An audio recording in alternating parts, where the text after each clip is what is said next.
안녕하세요. 저는 차의과학대학교 약학과 6기 졸업생 박찬섭이라고 합니다.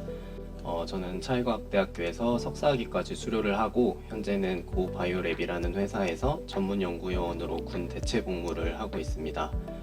저는 연구소 소속으로 마이크로바이옴 치료제 개발을 위해서 열심히 연구를 하고 있습니다. 네, 저는 앞에서도 말씀드렸던 것처럼 고바이오랩이라는 회사에서 마이크로바이옴 치료제를 개발하기 위해서 연구하고 있습니다. 되게 다른 여러 가지 의견들이 있기는 한데 일반적으로 우리 인간의 몸 속에는 우리 몸을 구성하는 세포 이외에 한 그 세포의 10배 정도 되는 약 100조 개의 미생물이 존재한다고 알려져 있습니다. 대부분은 장에 존재하고 있는데 장 이외에도 피부나 호흡기 그리고 생식기까지 다양한 곳에 미생물이 존재하고 있습니다. 그동안은 이렇게 우리 몸속에 존재하는 미생물 군집만을 마이크로바이옴이라고 불러왔는데 이 중에서 세균의 경우에는 세균 전체의 유전자 수가 우리 인간의 유전자에 비해 100배 이상 될 만큼 유전자도 다양하게 존재하고 있어서 최근 들어서는 인간뿐만 아니라 동식물, 토양, 대기 그리고 바다까지 다양한 환경에 존재하는 미생물 군집과 이 미생물들의 유전체까지도 마이크로바이옴이라는 개념에 포함하여서 설명을 하고 있습니다.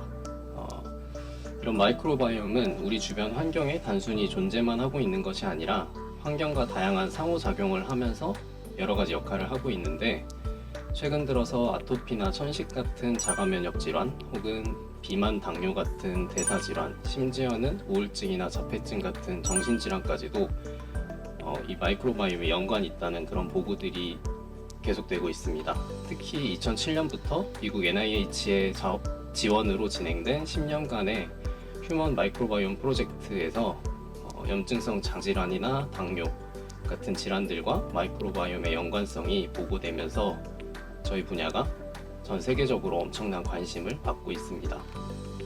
네, 그래서 이런 마이크로바이옴 연구를 통해서 다양한 관련된 질환들을 진단할 수 있는 진단법을 개발하고 혹은 치료할 수 있거나 예방할 수 있는 그런 의약품들을 개발하기 위한 노력들이 이루어지고 있습니다.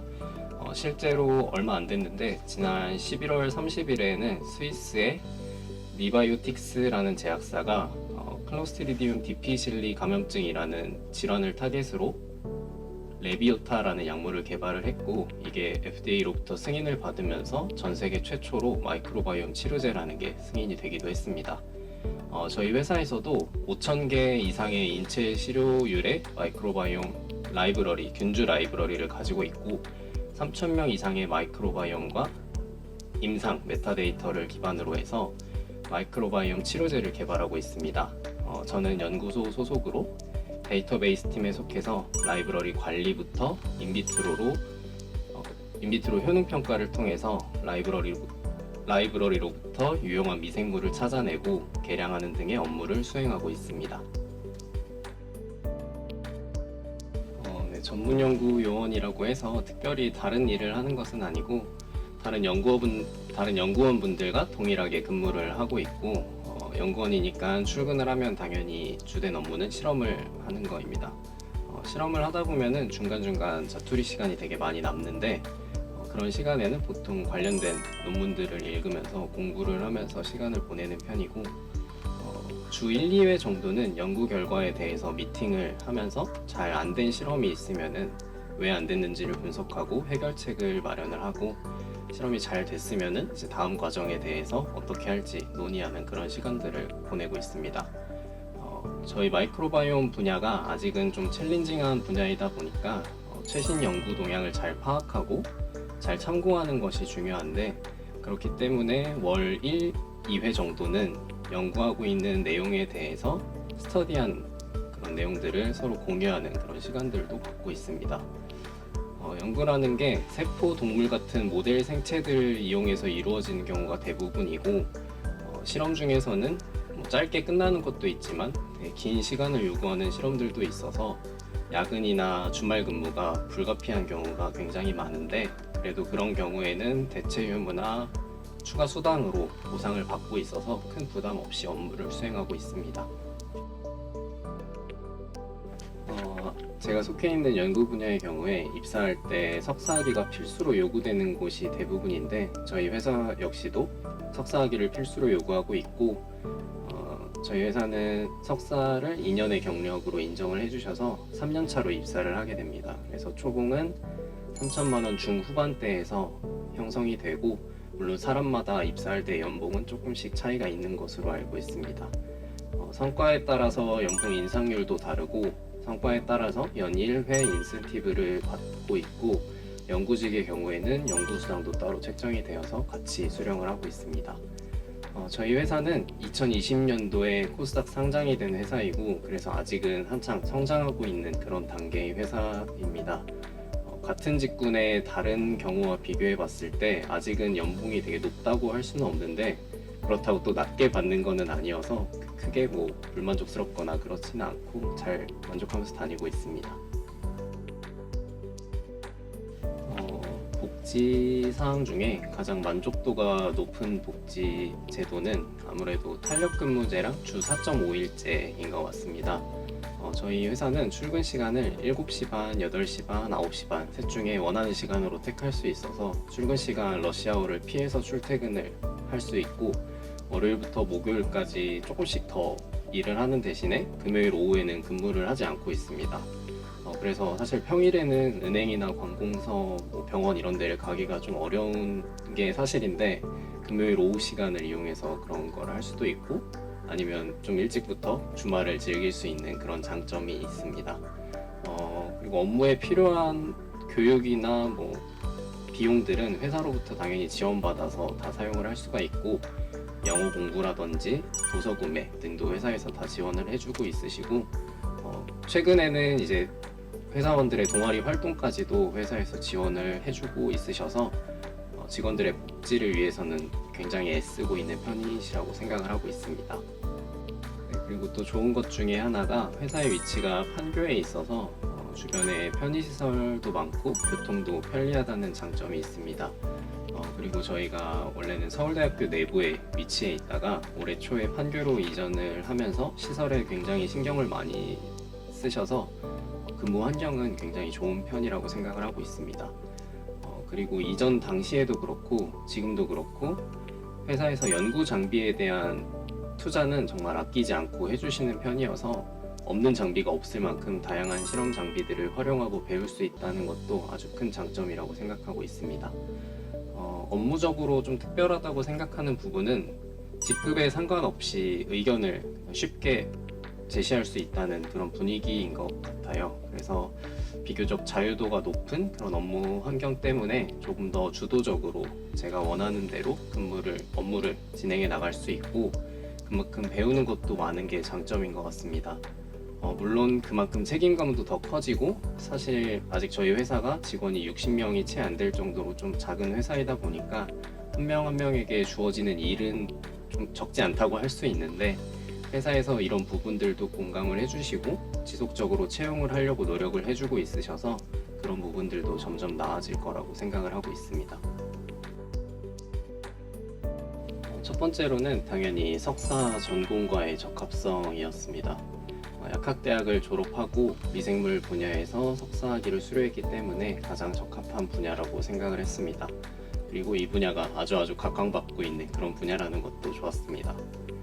그리고 약간의 회사 자랑을 좀 섞자면은 고바이오랩이 이 분야에서는 아시아 최초로 이상에 진입한 회사일 만큼 가장 선도하고 있는 기업이라는 점이 좋았습니다.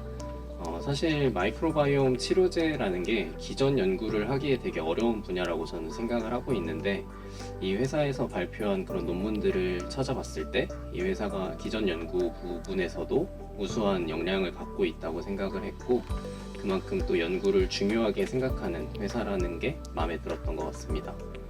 그리고 마지막으로는 당연히 전문 연구요원 제도를 통해서 군복무를 해결하면서 또 연구를 계속할 수 있어서 커리어가 단절되지 않는다는 게 아주 큰 장점이라고 생각을 했습니다. 입사 과정은 아무래도 회사 규모가 크지 않다 보니까 대기업만큼 여러 가지 절차를 거쳐야 되는 건 아니었습니다. 그래도 기본적으로 서류랑 면접 정도로 구성된다고 생각하시면 될 것 같고 석사의 경우 면접은 제가 지원한 본부의 임원 면접으로 진행이 됩니다.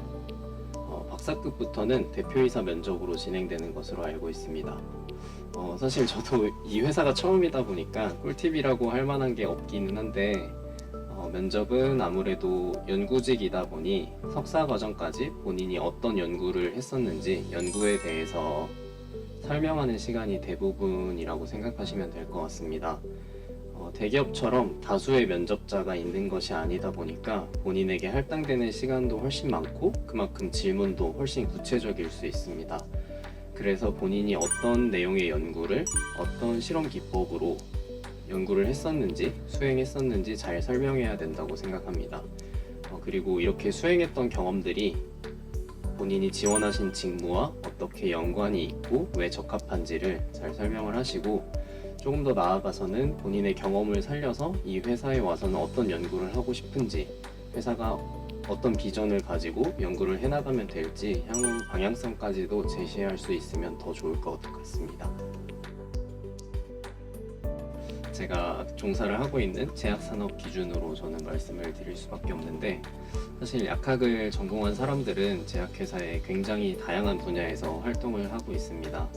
얼마 전에 모 유튜버 분이 약사의 진로에 대해서 설명을 하시는 것을 본 적이 있었는데 그분께서는 약사의 진로를 약사만이 할 수 있는 일 그리고 약사라서 더 잘할 수 있는 일로 나누고 있으셨어요. 근데 사실 제약회사에서는 약사만 할 수 있는 일은 정말 몇 개 안 된다고 보셔도 될 것 같습니다.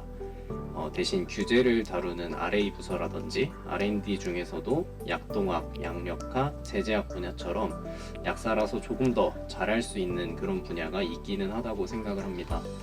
그렇기 때문에 약사이면 제약회사에 가서 더 특별한 대우를 받겠지, 더 특별한 일을 하겠지라는 생각은 버리시는 게 좋다고 생각을 합니다.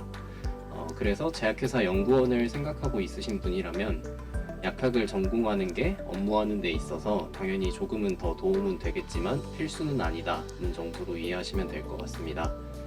그리고 제약회사 구성만 봐도 연구, 인허가, 담당, 품질 관리, 개발, 마케팅, 기타 등등 정말 많은 분야로 구성이 되어 있습니다. 이렇게 제약산업은 다양한 학문이 융합되어 있는 그런 산업이기 때문에 정말 다양한 역량을 가지고 있는 사람들을 필요로 하고 있습니다. 그래서 그만큼 다양한 전공의 사람들이 진출할 수 있는 길이 많은 그런 분야라고 생각을 합니다. 저는 무조건 영어 공부라고 생각을 합니다. 능통한 영어 실력을 갖고 있으면 분야를 막론하고 무조건 좋다고 생각을 해요. 그래서 단순히 읽고 쓰는 능력도 중요하지만 그거에서 멈추지 말고 리스닝이나 스피킹을 사실 신경 써서 준비를 하기가 어려운데 그런 부분들도 미리 준비를 해놓으면은 어느 분야를 가든 단순히 도움이 되는 걸 떠나서 굉장히 많은 기회가 생길 수 있기 때문에 영어 공부는 꼭 해두시는 것을 추천을 하고 저도 그게 지금 제일 아쉬운 부분이라고 여기고 있습니다. 그리고 연구 분야는 석사학위가 필수이다 보니까 석사 전공을 좀 잘 선택을 하셨으면 좋겠어요. 그렇다고 제가 제 석사 전공 후회한다는 건 절대 아니고요. 연구라는 게 사실 트렌드가 있다고 생각을 합니다, 저는. 그래서 막연하게 석사 전공을 선택하기보다는 다양한 연구 분야에 대해서 관심을 갖고 트렌드를 좀 파악해 보면서 본인이 가장 관심이 가는 그런 분야를 찾는 게 중요하다고 생각을 하고 있습니다.